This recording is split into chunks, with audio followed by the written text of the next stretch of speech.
So next is problem 18. I have 3 point charges, one here, and one here, all 2, 4, and 6 microcoulombs located along the x-axis, and I'm looking for the electric potential at the point P due to those 3 charges. So one's negative, 2 are positive.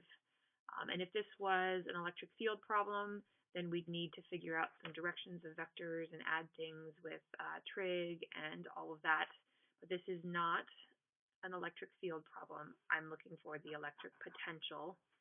If you don't see the word energy in the problem, then this is not a question about potential energy. You see the word potential in there without the word energy, and that should clue in your mind that you were looking for the V's in the equations. So the equation for V due to a point charge, which is what is in these figures, is KQ over R. So that's the equation that we're going to need to use. And this is not more difficult than just directly using that equation. Okay, so we have 3 point charges, so we need to add 3 potentials together. So the total potential is V due to that one, plus V due to that one, plus V due to that one. So I'll call these 1, 2, and 3. So that's V1 plus V2 plus V3. So that is going to equal K times Q1, which is negative 2 to the negative 6 coulombs, divided by R. Well, we haven't been told R, so let's figure out what that is. We have here that this is a 45, 45, 90 triangle. We have that here. This is 0.2 meters, and this is 0.2 meters, and that here is a right angle.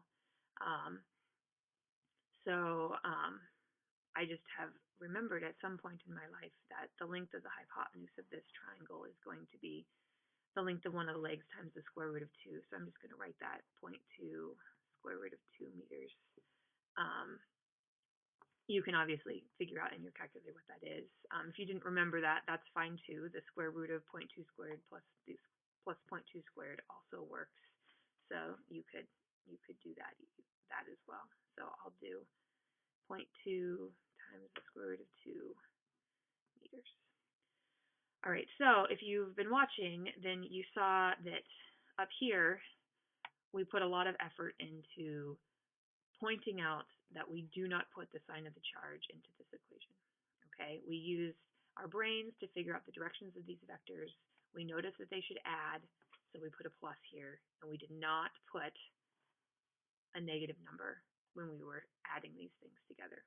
The charge is negative 4 microcoulombs, but we put a positive 4 in here because we ignore the sign of the charge when we're dealing with vectors. Now we're down here, and I did not ignore the sign of this charge. That is because potential is not a vector. So the only thing, I guess if that is hard to remember, then you can just memorize it, which is that when you're dealing with V or potential energy, so V or potential energy, you do put the sign of the charge in here. If you're dealing with E or F, then you ignore the sign of the charge and use your brain to figure out whether there's pluses or minuses.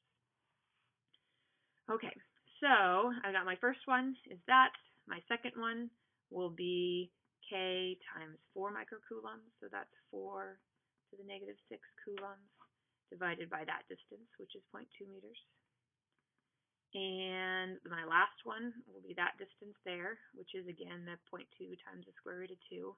So that's K times 6 microcoulombs, 6e negative 6, divided by 0.2 times the square root of 2 meters. Add all of that up together, and you get 307 kilovolts. So that is E.